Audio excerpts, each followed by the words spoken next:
Okay, today is the 5th of August 2010, where Majjhima Nikaya Sutta 39, Maha Assapura Sutta, the greater discourse at Assapura.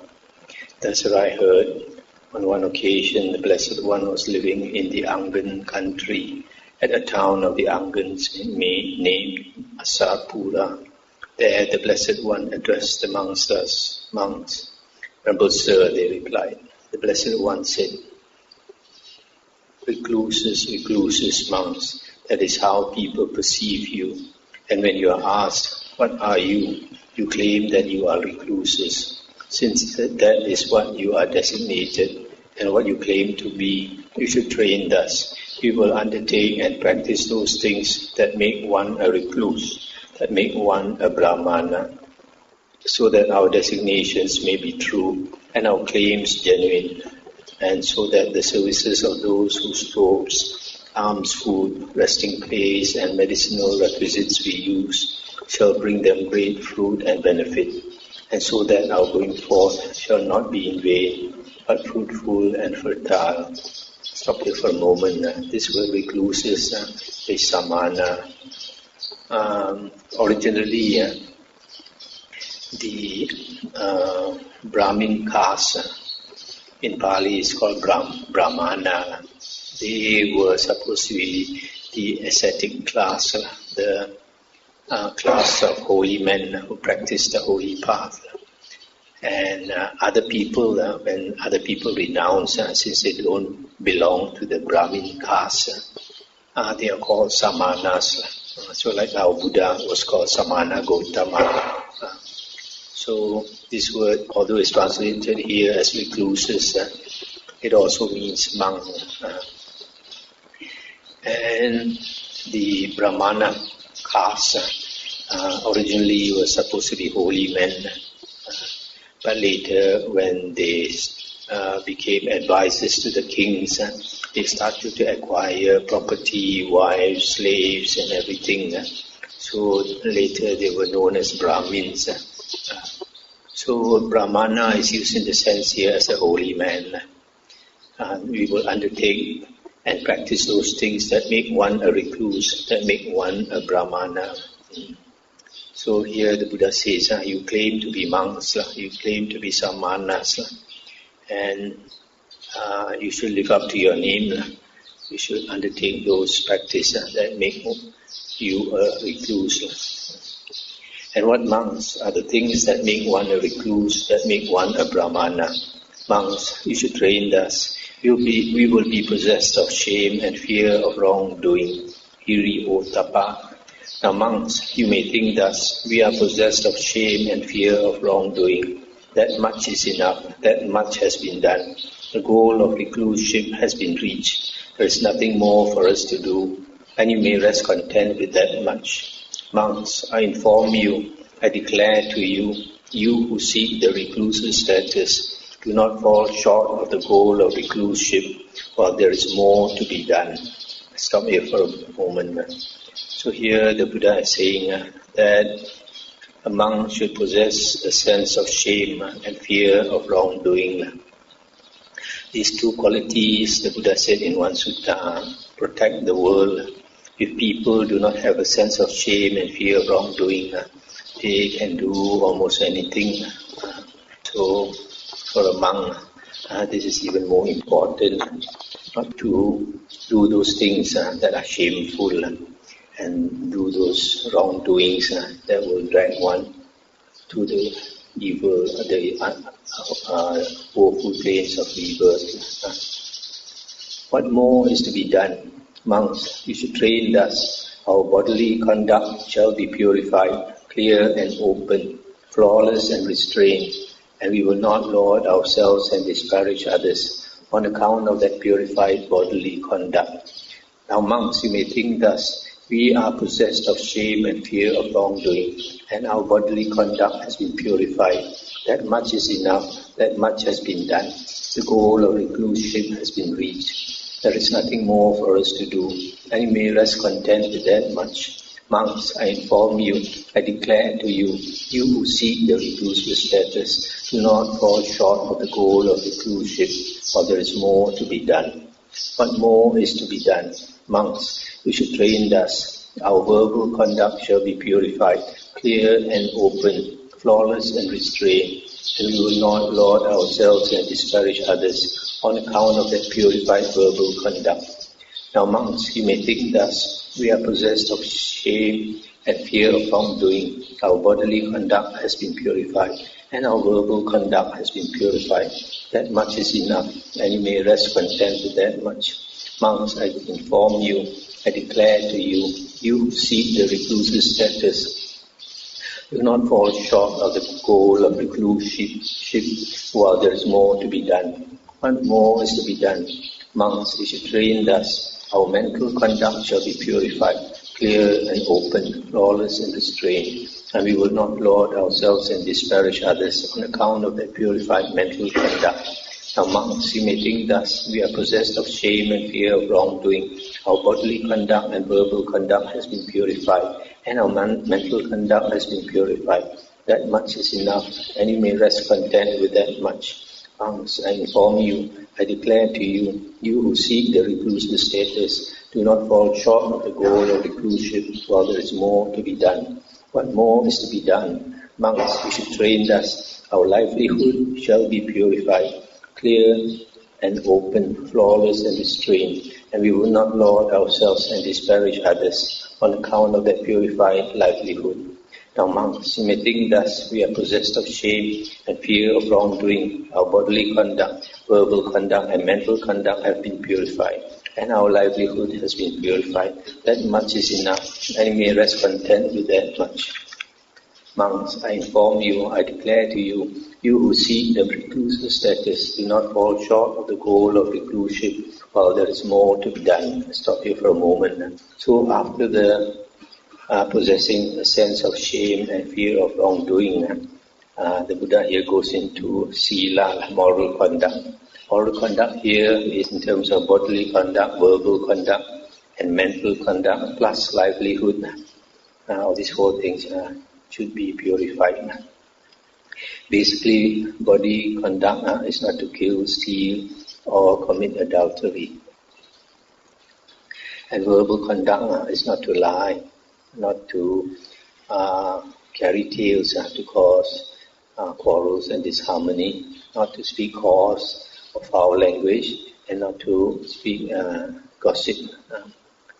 And mental conduct is to have right view, not wrong view. That means believing in karma vipaka, believing that there is planes of rebirth, that means there's a round of rebirths, and believing that there are holy men.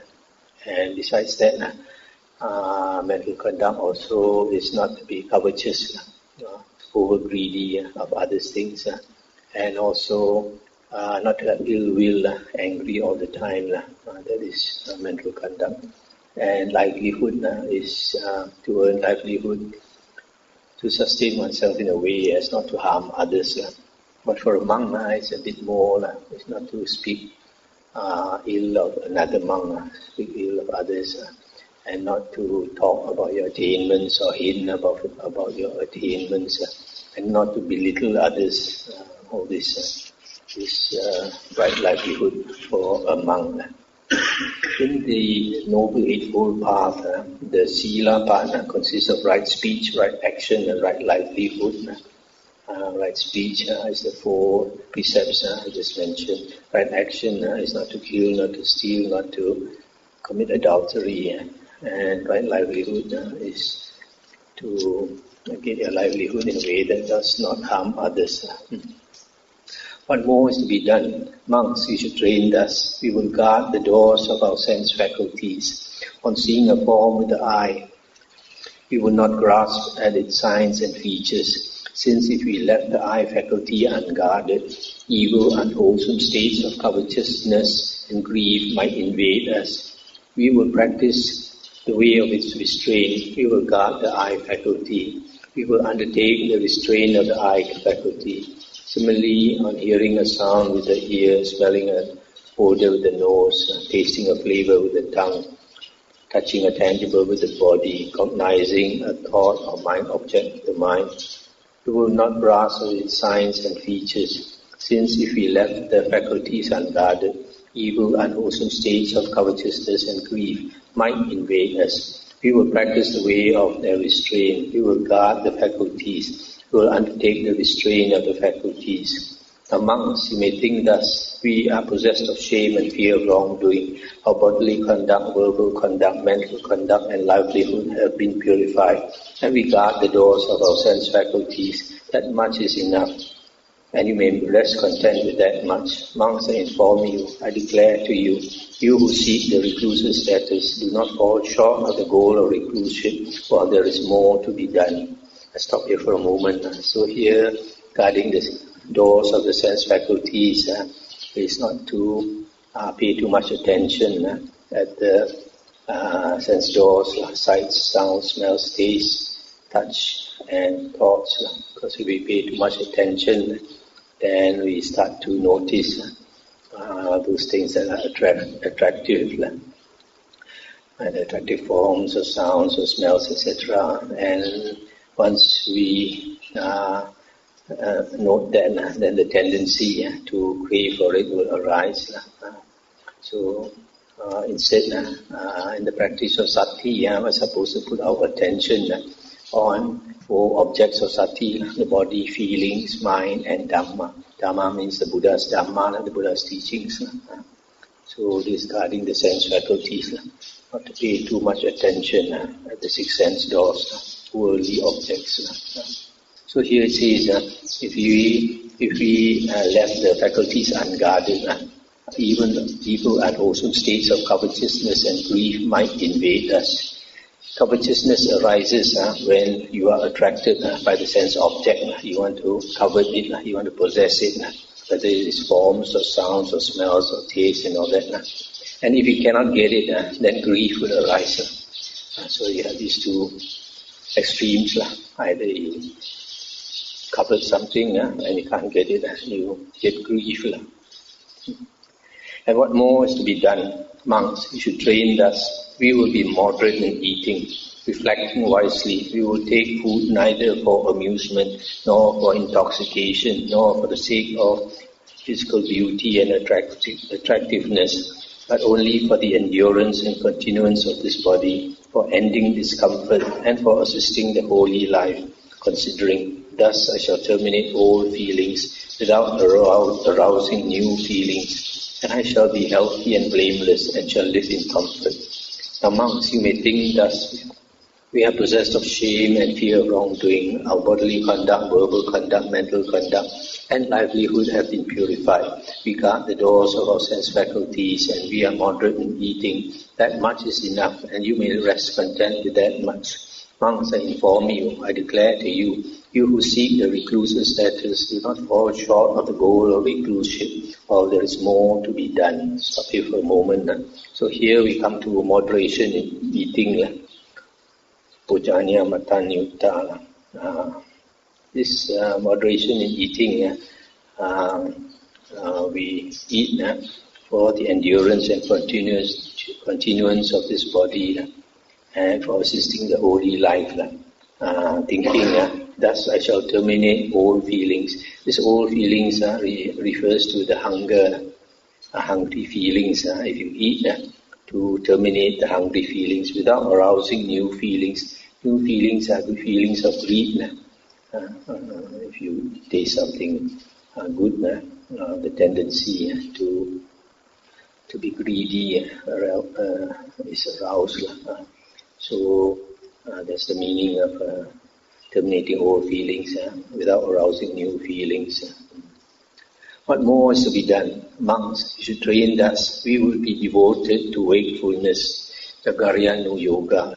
During the day, while walking back and forth and sitting, we will purify our minds of obstructive states. In the first watch of the night, while walking back and forth and sitting, we will purify our minds of obstructive states. In the middle watch of the night, we will lie down on the right side in the lion's pose with one foot overlapping the other, mindful and fully aware After noting in our minds the time for rising, after rising in the third watch of the night, while walking back and forth and sitting, we will purify our minds of obstructive states. Now monks, you may think thus, we are possessed of shame and fear of wrongdoing. Our bodily conduct, verbal conduct, mental conduct and livelihood have been purified.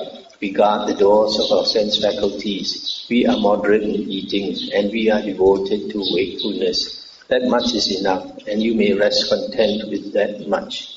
Monks, I inform you, I declare to you, you who seek the recluse's status, do not fall short of the goal of recluseship, while there is more to be done. Stop here for a moment. So here, devotion to wakefulness, a monk during the day, he walks back and forth and sits and purify the mind of obstructive states. That means a monk is supposed to practice meditation, either sitting or walking meditation throughout the day, so not to put your attention on the 6 sense objects, including thinking. If we talk, then we also think, we also use our mind in the wrong way.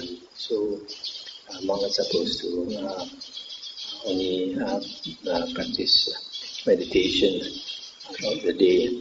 The first watch of the night refers to night is the night is from 6 p.m. until 6 a.m.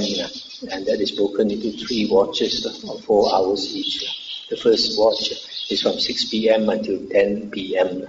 The middle watch or second watch is from 10 p.m. until 2 a.m. and then the third is from 2 until 6 a.m. So in the middle watch, monk is supposed to take his rest from 10 until 2. In Malaysian time, it would probably be from 11 until 3, because our time is faster by 1 hour compared to Thailand. So in the middle watch, it says here, lie down also, you're supposed to practice. Here it says mindful and fully aware. Actually, the Pali word is sati sampajanya. We still practice sati sampajanya.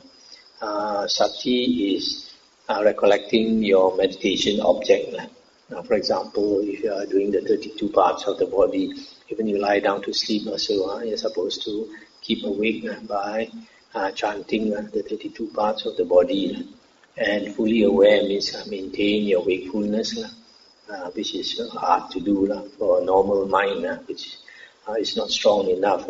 It's very difficult to maintain your wakefulness throughout the night and the day. But that is the Buddha standard. So here, Buddha standard, you see, is only resting for 4 hours in a day. And also to be aware during those 4 hours. And also you note the time 10 p.m. until 2 a.m. Now medical research says that is the time our body and our organs shut off. Our organs tend to shut off. That's the time to take a rest. So there are some people like drug addicts, they stay awake throughout the night, they are stressing the body. That is not the right time to stay awake, that's the right time to take a rest during the middle watch.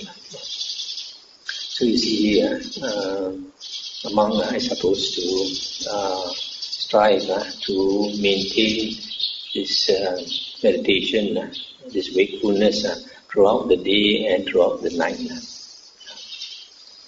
What more is to be done? Monks should train thus. We will be possessed of recollection and full awareness. We will act in full awareness when going forward and returning. We will act in full awareness when looking ahead and looking away. We will act in full awareness when flexing and extending our limbs. We will act in full awareness when wearing our robes and carrying our outer bowl and robe. We will act in full awareness when eating, drinking, consuming food and tasting. We will act in full awareness when defecating and urinating. We will act in full awareness when walking, standing, sitting, falling asleep, waking up, talking and keeping silent. Now monks, you may think that we are possessed of shame and fear of wrongdoing. Our bodily conduct, verbal conduct, mental conduct and livelihood have been purified. We guard the doors of our sense faculties. We are moderate in eating. We are devoted to wakefulness. And we are possessed of mindfulness and full awareness. That much is enough. That much has been done. The goal of recluseship has been reached. There is nothing more for us to do. And you may rest content with that much. Monks, I inform you, I declare to you, you who seek the reclusive status, do not fall short of the goal of recluseship, while there is more to be done. Let's stop here for a moment. So here, although the translation is mindfulness and full awareness, actually sati sampajanya, recollection and full awareness or mindfulness. Whatever we do, we are fully aware. And also, although here it doesn't say so, you're also supposed to maintain your recollection of your meditation object.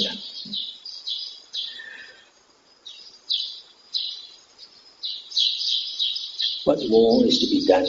Here monks, a monk resorts to a secluded resting place, the forest, the root of a tree, a mountain, a ravine, a hillside cave, a charnel ground, a jungle thicket, an open space, a heap of straw.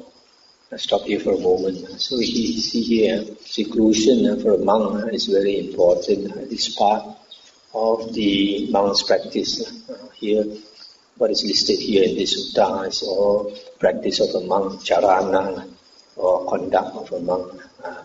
When you compare this with the earlier list we saw, we find here we have this moderation in eating, which was not in the earlier sutta we read, and also devotion to wakefulness. But there was something I mentioned the other day. So it is a combination of these suttas. We collect all these factors of charana, conduct. So that's how we came up with 10 factors. Where somebody like Lady Sayadaw, I think he collected only based on 1 or 2 suttas, he came up with only 7 or 8 factors. So, on returning from his alms round after his meal, he sits down, folding his legs crosswise, setting his body erect, and establishing mindfulness before him. Abandoning covetousness for the world, he abides with the mind free from covetousness. He purifies his mind from covetousness. Abandoning ill will and hatred, he abides with the mind free from ill will, compassionate for the welfare of all living beings. He purifies his mind from ill will and hatred. Abandoning sloth and torpor, he abides free from sloth and torpor, percipient of light, mindful and fully aware. He purifies his mind from sloth and torpor. Abandoning restlessness and remorse, he abides unagitated, with the mind inwardly peaceful. He purifies his mind from restlessness and remorse. Abandoning doubt, he abides having gone beyond doubt. Unperplexed about wholesome states, he purifies his mind from doubt. Stop here for a moment. So here is a description of the abandonment of the hindrances. As I mentioned before, when you look at abandoning sloth and torpor, he abides free from sloth and torpor, percipient of light. So light wells up from within him when he abandons sloth and torpor. Monks, suppose a man were to take a loan and undertake business, and his business were to succeed so that he could repay all the money of the old loan, and there would remain enough extra to maintain a wife. Then, on considering this, he would be glad and full of joy. Or suppose a man were afflicted, suffering and gravely ill, and his food would not agree with him, and his body had no strength. But later he would recover from the affliction, and his food would agree with him, and his body would regain strength. Then, on considering this, he would be glad and full of joy. Or suppose a man were imprisoned in a prison house, but later he would be released from prison, safe and secure, with no loss to his property. Then, on considering this, he would be glad and full of joy. Or suppose a man were a slave, not self-dependent, but dependent on others, unable to go where he wants. But later on, he would be released from slavery, self-dependent, independent of others, a free man, able to go where he wants. Then, on considering this, he would be glad and full of joy. Or suppose a man with wealth and property were to enter a road across a desert, but later on he would cross over the desert, safe and secure, with no loss to his property. Then, on considering this, he would be glad and full of joy. So too monks, when these 5 hindrances are unabandoned in himself, a monk sees them respectively as a death, a disease, a prison house, slavery, and a road across a desert. But when these 5 hindrances have been abandoned in himself, he sees them as freedom from death, healthiness, release from prison, freedom from slavery, and a land of safety. I'll stop here for a moment. So from this description of abandoning the hindrances, the similes given here are quite clear that the abandonment of the hindrances are permanent. It's not like what some people say, that you only abandon the hindrances when you are in jhana. But when you come out of jhana, they come back. But here you see the description is like is freed from death. Free from death means he's permanently free from death. It's not just for 5 minutes. He's free from death. He's healthy, no more sickness. Released from prison. He's released from slavery. Has crossed to the land of safety. All this indicates that this abandonment of the hindrances are quite permanent. Although, of course, you could say that if a person is free from death, later he can still get into debt. Or he's released from prison, later he can be still put into prison. That's not likely. Having abandoned these 5 hindrances, imperfections of the mind that weaken wisdom, quite secluded from sensual pleasures, secluded from unwholesome states, he enters upon and abides in the first jhana, which is accompanied by applied and sustained thought, with delight and pleasure born of seclusion. He makes the rapture and pleasure born of seclusion drench, steep, fill and pervade his body, so that there is no part of his whole body unpervaded by the delight and pleasure born of seclusion. Just as a skilled bathman or a bathman's apprentice keeps bath powder in a metal basin and sprinkling it gradually with water, kneads it until the moisture wets his ball of bath powder, soaks it, and pervades it inside and out, yet the ball itself does not ooze.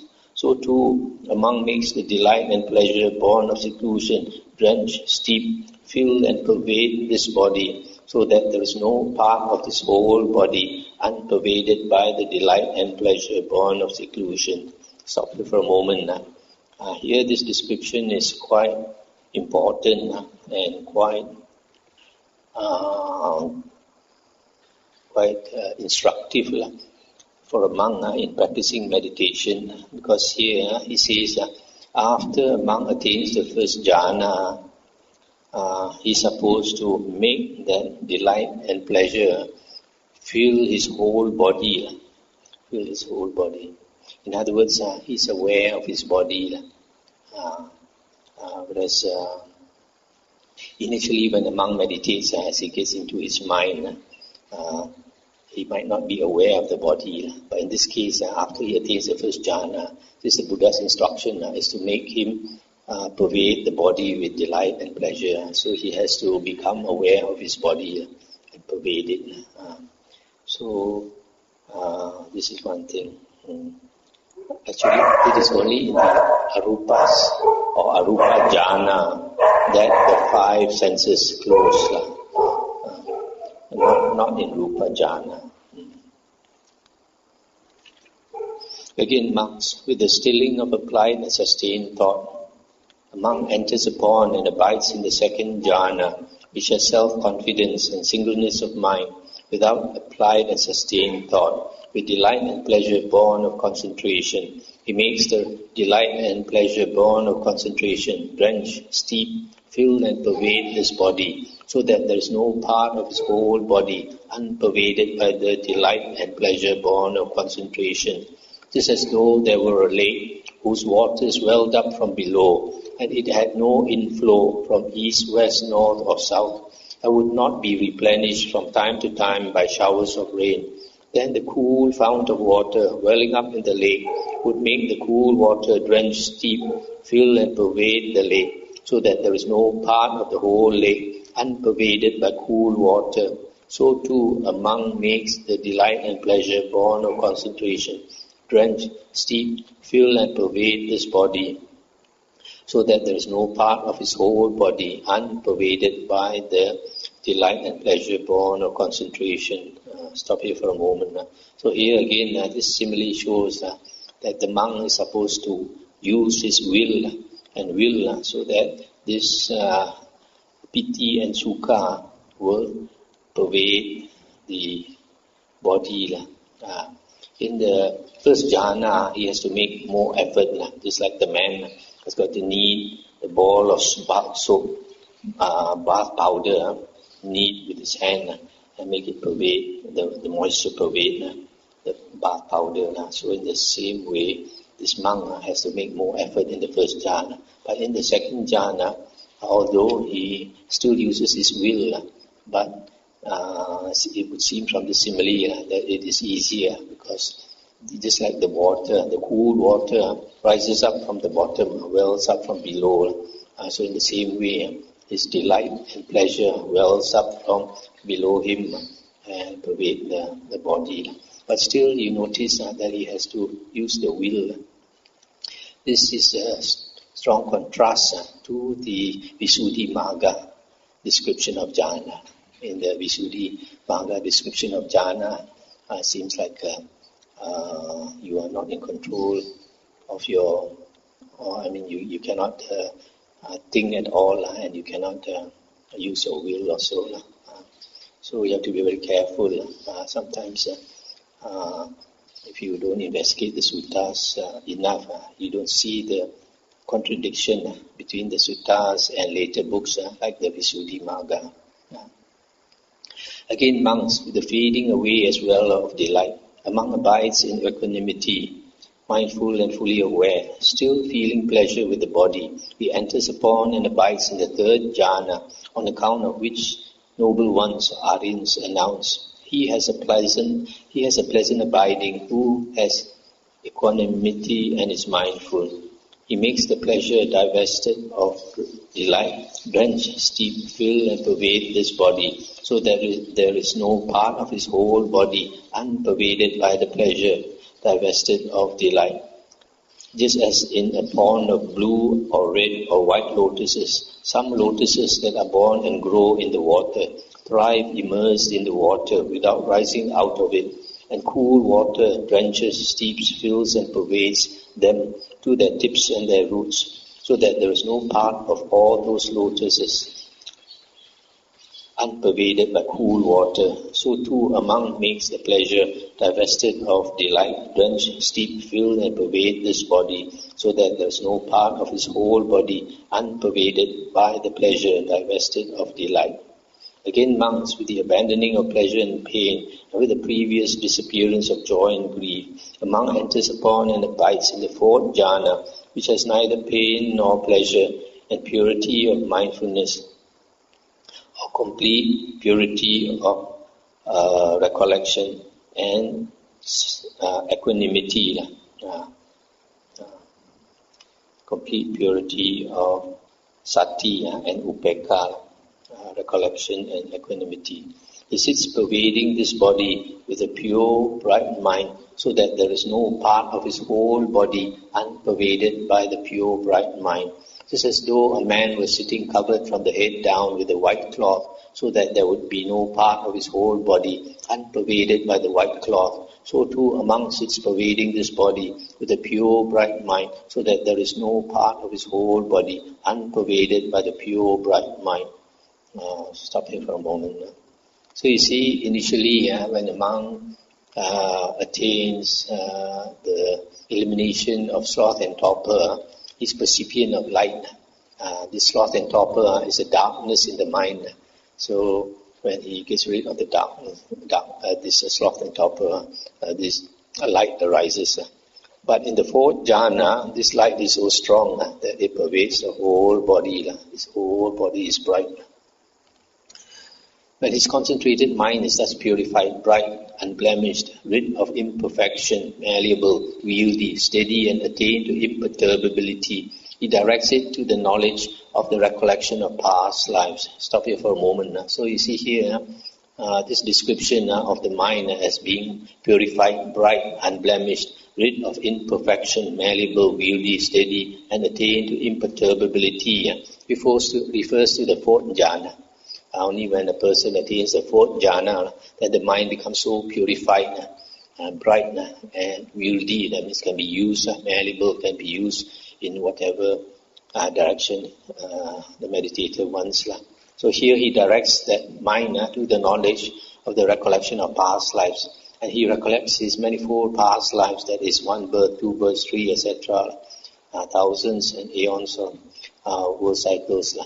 Thus, with the aspects and particulars, he recollects his manifold past life. Just as a man might go from his own village to another village, and then back again to his own village. He might think, I went from my own village to that village, and there I stood in such a way, sat in such a way, spoke in such a way, kept silent in such a way. And from that village I went to another village, and there I stood in such a way, sat in such a way, spoke in such a way, kept silent in such a way. And then from that village I came back again to my own village. So too, among recollects his manifold past lives. Thus with the aspects and particulars he recollects his manifold past lives. When his concentrated mind is thus purified, bright, unblemished, rid of imperfection, malleable, wieldy, steady, and attained to imperturbability, he directs it to the knowledge of the passing away and reappearance of beings. Thus with the divine eye, which is purified and surpasses the human, he sees beings passing away and reappearing, inferior and superior, fair and ugly, fortunate and unfortunate, and he understands how beings pass on according to their actions. Just as though there were 2 houses with doors, and a man with good sight standing there between them saw people entering the houses and coming out and passing to and fro. So too, with the divine eye, which is purified and surpasses the human, amongst these beings passing away and reappearing, and he understands how beings pass on according to their actions or karma.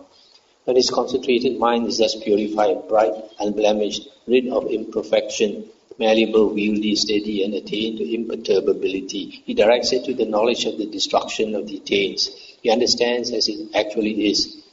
This is suffering, this is the origin of suffering, this is cessation of suffering, this is the way leading to the cessation of suffering. These are taints, this is the origin of the taints, this is the cessation of the taints, this is the way leading to the cessation of the taints. When he knows and sees thus, his mind is liberated from the taint of sensual desire, from the taint of being, and from the taint of ignorance.